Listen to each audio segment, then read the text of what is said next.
नमस्कार दोस्तों, स्वागत है आप सभी का हमारे एक और नए वीडियो में। आज के इस वीडियो में हम एनसीईआरटी गणित कक्षा 10वीं प्रश्नावली 1.2 का प्रश्न क्रमांक 3 हल करेंगे। बहुत ही अच्छी विधि से आपको हम हल करके बताएंगे ताकि आसानी से समझ में आ जाए। तो चलिए वीडियो स्टार्ट करते हैं। यहाँ पर सबसे तीसरा प्रश्न हमको दिया हुआ है, अभाज्य गुणनखंड विधि द्वारा निम्नलिखित पूर्णांकों के HCF और LCM ज्ञात कीजिए। यहाँ पर आपको निम्नलिखित अभाज्य गुणनखंड विधि द्वारा इनके आपको HCF और LCM ज्ञात करने हैं। यह कौन सी विधि है, कैसे ये हल करेंगे, चलिए आपको समझाते हैं। यहाँ पर आपको सवाल दे रखे हैं, पहला 12, 15 और 21, इसके HCF और LCM आपको अभाज्य गुणनखंड विधि द्वारा ज्ञात करना है। दूसरा है 17, 23 और 29, और तीसरा प्रश्न है आपका 8, 9 और 25। तो चलिए सबसे पहला सवाल हम हल करते हैं। पहला सवाल हल करने के लिए देखिए, सबसे पहले हम प्रश्न को लिखेंगे। प्रश्न को लिखने के बाद में इसके गुणनखंड करेंगे, और गुणनखंड कैसे निकालते हैं ये तो आपको पता होना चाहिए। सबसे पहला प्रश्न लिया है हमने 12, 15 और 21। यहाँ हम सबसे पहले निकालेंगे 12 का, यहाँ पर हम निकालेंगे 15 का, और यहाँ पर निकालेंगे 21 का। देखिए 12 का निकालने के लिए हमने लिया है 12 छके 2 छकम 12, फिर 2 तिया 6, फिर 3 एकम 3। यहाँ पर ये पहले 2 से इसको काट के देखेंगे, 2 से ये नहीं कटेगा तो इसे 3 से काटा, 3 पंजे 15, 5 एकम 5। ठीक इसी प्रकार ये भी विषम संख्या है तो 3 3 सतह 21 और 7 एकम 7, क्योंकि 7 किसी छोटी संख्या से नहीं करता। तो हमने 12, 15 और 21 का यहाँ पर LCM निकाला है। तो यहाँ पर देखिए सबसे पहले 12 बराबर क्या आया, 2, 2, फिर गुणा 3 गुणा 1। यहाँ 15 के क्या प्राप्त हुआ हमें, 3, 5 और 1, तो 3 गुणा 5 गुणा 1।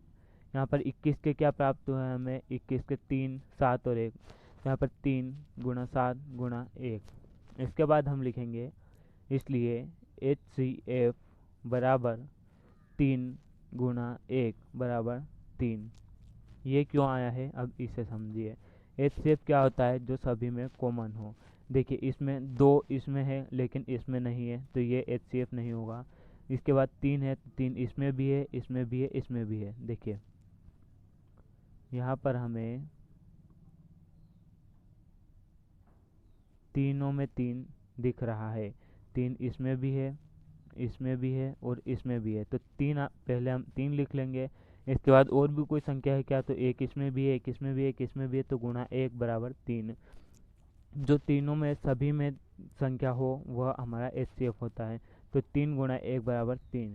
अब जो हमें सभी में कॉमन मिला है उसे हम पहले लिखेंगे 3 गुणा 1 गुणा, फिर जो बचा है उसे लिखेंगे, इसे 2, 2 लिख लिया, फिर बचा 2, फिर 2 लिख लिया, फिर 3 हमने लिख ही लिया है पहले, फिर 1 भी हम लिख चुके हैं। यहाँ पर ये वाला 3 भी हम लिख चुके हैं। यहाँ 5, ये 5 लिखा, गुणा 1 हम लिख चुके हैं, फिर बचा 7 गुणा 7, 1 हम लिख चुके हैं। जब इन सभी का गुणा करेंगे तो हमें प्राप्त होगा 420, और यही आपका आंसर होगा। यहाँ पर आपका HCF बराबर 3 और LCM बराबर 420 हो जाएगा। सवाल बहुत सरल है अगर आप अच्छी तरह से समझोगे तो। चलिए दूसरे प्रश्न की ओर चलते हैं। प्रश्न 2 भी हमें ठीक इसी प्रकार से करना है। 17, 23 और 29। यहाँ सबसे पहले 17, 23 और 29 का हम LCM निकालेंगे। तो 17 एकम 17 इस तरह से, 23 एकम 23 और 29। यहाँ पर देखिए ये जो संख्याएं आप देख रहे हैं इनको किसी दूसरी संख्या से नहीं काटा जा सकता है, मतलब छोटी संख्या से यह नहीं कटेगी। अगर यहाँ 27 भी होता तो हम इसे 3 से काट देते हैं, लेकिन ये 29, 23 और 17 ऐसी संख्या हैं जो खुद से ही कटती हैं। तो इन्हें एक एक बार में हमने काट लिया। 17 कम 17, 23 कम 23 और 29 कम 29। यहाँ पर हम लिखेंगे 17 बराबर 17 ये गुणा 1, 23 बराबर 23 गुणा 1, और 29 बराबर यहाँ पर 29 गुणा 1, तो 29 गुणा 1। यहाँ पर हम देखेंगे तीनों में जो संख्या मिलती है वो HCF होती है, तो यहाँ पर हमें 1 तीनों में मिल रहा है तो हम इसे लिख लेंगे। इसके बाद में और भी कोई संख्या मिलती है तो हम उसे भी लिखते हैं, यहाँ पर और कोई संख्या नहीं है तो यही आपका HCF हो जाएगा।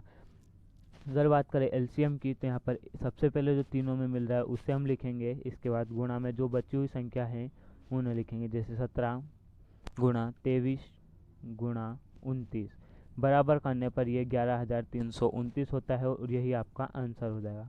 HCF बराबर 1 और LCM बराबर 11,339। चलिए अगले प्रश्न की ओर बढ़ते हैं, लास्ट प्रश्न की ओर। लास्ट सवाल में हमें दिया हुआ है 8, 9 और 25। यहाँ पर हम 8 का एलसीएम निकालेंगे तो 2 चौके 8, 2 दूनी 4 और 2 एकम 2। यहाँ पर देखिए 3 तिया 9 और 3 एकम 3। यहाँ पर 25 25 और 5 एकम 5। इस तरह से इनका एलसीएम निकाल लेंगे। इसके बाद में फिर हम लिखेंगे 8 बराबर 2 2 2। यहाँ पर 2 गुणा 2 गुणा 2 इंटू यहाँ पर 1। फिर इसके बाद में 3 3 और 1 लिखना है तो 9 बराबर 3 गुणा 3 गुणा 1। फिर यहाँ पर 5 गुणा 5 गुणा 1 लिखना है तो 5 गुणा 5 गुणा 1। यहाँ पर हम देखेंगे तीनों में कौन सी चीज़ कॉमन है, तो यहाँ पर तीनों में सिर्फ एक ही कॉमन है, इसके अलावा और दूसरी चीज़ कॉमन नहीं है, तो एक ही आपका HCF हो जाएगा। एलसीएम की अगर बात करें तो जो तीनों में मिल रहा है उसे पहले लिख लेंगे। इसके बाद में जो बची हुई संख्या है उन्हें लिखेंगे। बची हुई संख्या 2, तो 2 हमने लिख लिया, फिर 2, फिर 2 लिख लिया, फिर 2 तो ये भी लिख लिया। इसके बाद में फिर 3 बचा है, 3 लिख लिया, फिर ये वाला 3 बचा है, ये वाला 3 लिख लिया, फिर 5 बचा है, 5 लिख लिया, फिर 5 बचा है, 5 लिख लिया। एक हम पहले लिख चुके हैं। इन सभी का गुणा करने पर हमें 1800 प्राप्त होगा, तो ये आपका एलसीएम हो जाएगा। HCF बराबर 1 और LCM बराबर 1800। अगर वीडियो पसंद आया तो लाइक कीजिए, दोस्तों के साथ शेयर जरूर कीजिए। और यहाँ पर आपको एक ही बात रखनी है याद, LCM निकालने के बाद इन्हें गुणा में लिखना है। मिलते हैं अगली वीडियो के साथ आपके अगले क्वेश्चन के साथ, प्रश्नावली 1.2 का प्रश्न क्रमांक 4 के साथ। देखिए प्रश्नावली 1.2 के प्रश्न क्रमांक 4 में आपको याद रखना है एक सूत्र जो कि हम आपको बता रहे हैं। देखिए, दो संख्याओं का गुणनफल बराबर HCF गुणा LCM, ये आपको याद होना चाहिए, तभी आपको अच्छी तरह से अगला सवाल समझ में आएगा। दो